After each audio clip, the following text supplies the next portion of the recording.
Assalamualaikum warahmatullahi wabarakatuh ya kawan-kawan, kembali lagi bersama kita yang tentunya akan selalu membawakan kabar-kabar menarik, berita-berita inspiratif seputar perkembangan Islam di seluruh dunia. Ya kawan-kawan yang berbahagia, hari ini ada sebuah kisah ya, sebuah kisah yang insya Allah akan menginspirasi kita semua. Ini adalah kisah seorang mu'alaf, lebih kepada kisah perjuangannya ya, kisah perjuangan seorang mu'alaf di Amerika Serikat, yang dimana ketika dia menjadi mu'alaf, ia harus benar-benar berjuang untuk dirinya sendiri terutama. Nah, dia harus menyaksikan ibunya merobek Al-Qur'annya sendiri. Jadi seperti apa kisahnya? Jangan kemana-mana, simak video ini sampai selesai. Ini dia kisahnya.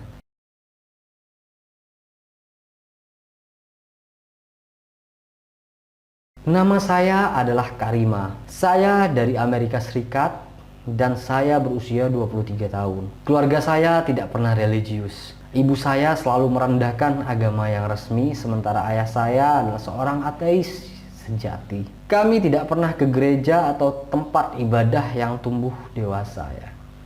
Tetapi ibu saya selalu mengatakan kepada saya bahwa dia akan menghargai keputusan yang kami buat sendiri. Hingga saat saya berusia 15 atau 16 tahun, saya merasa sangat agnostik. Namun, disitulah saya benar-benar bisa percaya kepada pencipta saya hanya hampir dalam waktu yang semalam. Segala puji bagi Allah.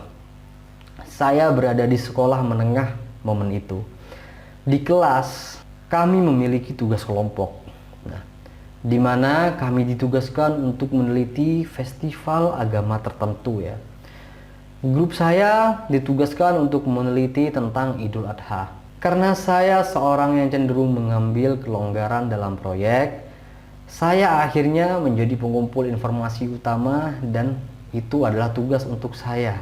Nah, tentu saja saya belajar banyak dari tugas itu dan jatuh cinta sepenuhnya. Saya hanya mendengar hal-hal yang mengerikan tentang agama Islam dan tidak pernah bertemu Muslim sebelumnya. Jadi, itu mengejutkan untuk saya. Setelah penelitian itu saya lakukan, banyak hal-hal yang terjadi kepada saya mengenai agama Islam ya. Akhirnya saya berpikir, apakah saya ingin masuk agama Islam? Tetapi saya memberi diri saya waktu untuk memikirkannya dan meneliti agama-agama yang lain. Tetapi tidak ada yang mendekati.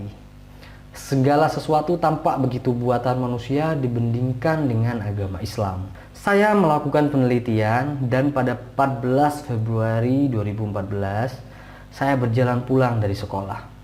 Saya mengumumkan syahadat ya. Dan itu saya katakan di depan lingkungan saya di gereja Mormon. Saya merasa senang sekaligus juga merasa gugup ketika mengucapkan dua kalimat syahadat. Karena saya tahu saya akan diuji oleh Allah sebagai hasilnya.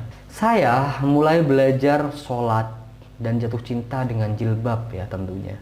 Nah, saya memiliki Al-Quran dan informasi di ujung jari saya.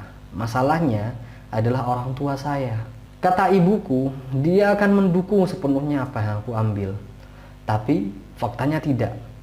Terutama pada awalnya, dia sampai merobek Al-Quran saya.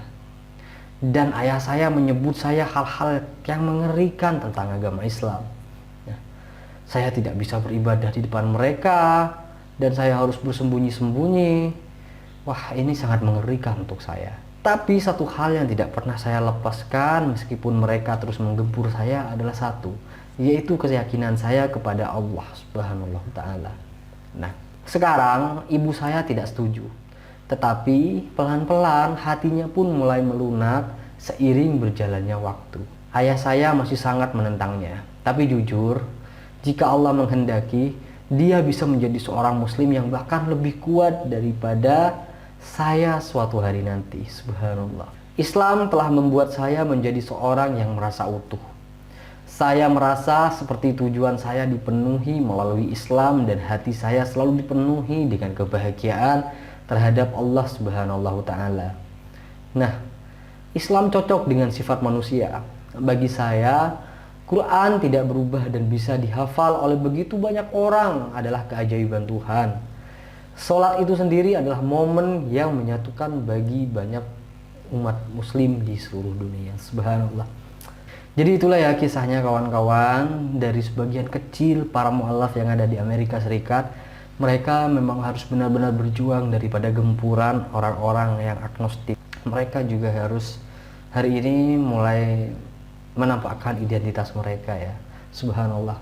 Jadi kita doakan semoga saudara-saudara kita yang ada di sana selalu diberi perlindungan oleh Allah Subhanahu wa taala. Amin ya rabbal alamin. Dan itu dia ya kisahnya kawan-kawan. Terima kasih sudah menonton video ini sampai selesai. Jangan kemana-mana karena masih banyak video lainnya yang harus kalian tonton. Dan insya Allah akan menginspirasi kita semua ya. Dan insya Allah dapat kita petik pelajarannya. Amin Allahumma amin. Jadi sekian, terima kasih. Wabillahi taufiq wal hidayah. Assalamualaikum warahmatullahi wabarakatuh.